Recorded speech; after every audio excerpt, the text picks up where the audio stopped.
ఇది ప్రాణహిత నది గోదావరిలో కలిసిన తర్వాత పారుతున్న గోదావరిది. ఇది ఇప్పుడు మనం కన్నెపల్లి పంప్ హౌస్ దగ్గర ఉన్నాం. కొద్దిగా ఇక్కడ నుంచి అవతల కిందికి మేడిగడ్డ బ్యారేజ్ ఉంటుంది. అయితే ఇప్పుడు మేడిగడ్డ బ్యారేజ్ తెరిచింది, గోదావరి పారుతా ఉన్నది. బ్యారేజ్ నిలకడగా అట్లనే ఉంది, బ్యారేజ్కి ఏం కాలేదు. గోదావరి నీళ్లు బ్యారేజ్ దాటుకొని కిందికి పోతా ఉంది. అదొక పాయింట్. రెండో పాయింట్, ఇప్పుడు ఈ పారే గోదావరి నుంచే కన్నెపల్లి పంప్ హౌస్ కి నీళ్లు వస్తుంది. యాక్చువల్ గా 92 మీటర్స్ లెవెల్ నుంచి కన్నెపల్లి పంప్ హౌస్ కి నీళ్లు తీసుకోవచ్చు. ఇప్పుడు 102 మీటర్స్ లెవెల్ ఉన్నది. అంటే 10 మీటర్ల నీళ్లు కన్నెపల్లి పంప్ హౌస్ లోకి రావచ్చు. 10 మీటర్ల ఎత్తులో ఉంది, ఇంకా నీళ్లు ఉన్నాయి 10 మీటర్లు. అంటే మేడిగడ్డ బ్యారేజీ క్లోజ్ చేయకుండా పారే గోదావరి నుంచే నీళ్లు తీసుకునే అవకాశం ఉన్నది. 10 మీటర్ల మేర నీళ్లు తీసుకునే అవకాశం ఉంది. ఇప్పుడు మనం ఇక్కడ Kannepalli pump house approach channel దగ్గర ఉంది. ఇది అప్రోచ్ ఛానల్, అదేమో పంప్ హౌస్. ఆ పంప్ హౌస్ గేట్లు అవి. సో ఇక్కడ కూడా ఈ అప్రోచ్ ఛానల్ నుంచి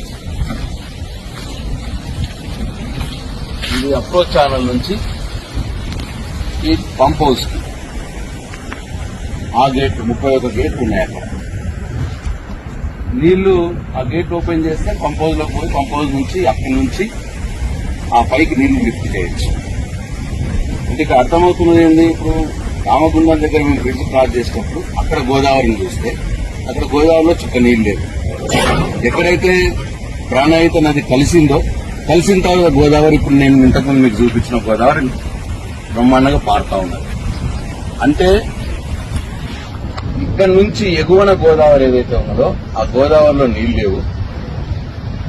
ఆ గోదావరి మీద ఆధారపడినటువంటి ఆయకట్టు రైతులు ఇబ్బందుల్లో ఉన్నారు. అంటే రామగుండం నుంచి పైకి మొత్తం గోదావరి అంతా నీళ్లు లేకుండా ఉన్నారు. అంటే శ్రీరామ్ సార్ ప్రాజెక్ట్ లో కూడా నీళ్లు లేవు. ఇప్పుడు 25 టీఎంసీలకు వచ్చింది, మొత్తం 90 టీఎంసీల కెపాసిటీ. అట్లనే ఎల్ఎండీలో నీళ్లు లేవు. నిన్న చూసినాం 5 టీఎంసీల నీళ్లు ఉన్నాయి. ఎంఎండీలో కూడా చుక్క నీళ్లు లేదు. ఎంఎండీలో కూడా 5 టీఎంసీలు ఉన్నాయి. ఆ పైన ఇంకా దేంట్లో కూడా మల్లన్న సాగర్ కావచ్చు, కుండపోతం సాగర్ కావచ్చు, రంగనాథ సాగర్ కావచ్చు, దేంట్లో కూడా నీళ్లు లేవు. సో ఆ ఆయకట్టుదారులు అందరి గురించి వెయిట్ చేస్తా ఉన్నారు. డిఫిషియట్ వర్షపాతం ఉన్నది.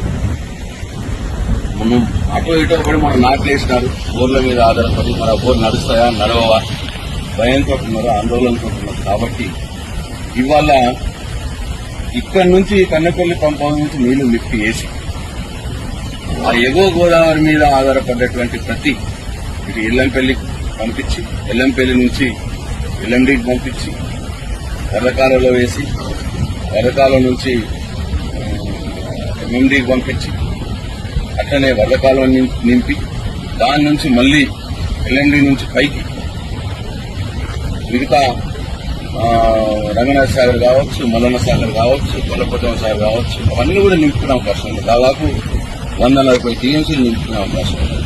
కాబట్టి ప్రభుత్వం ఇప్పటికైనా ముందుపట్టు వీడాలి. మా మీద ఉన్న కోపంతో రైతులు శిక్షించాలి.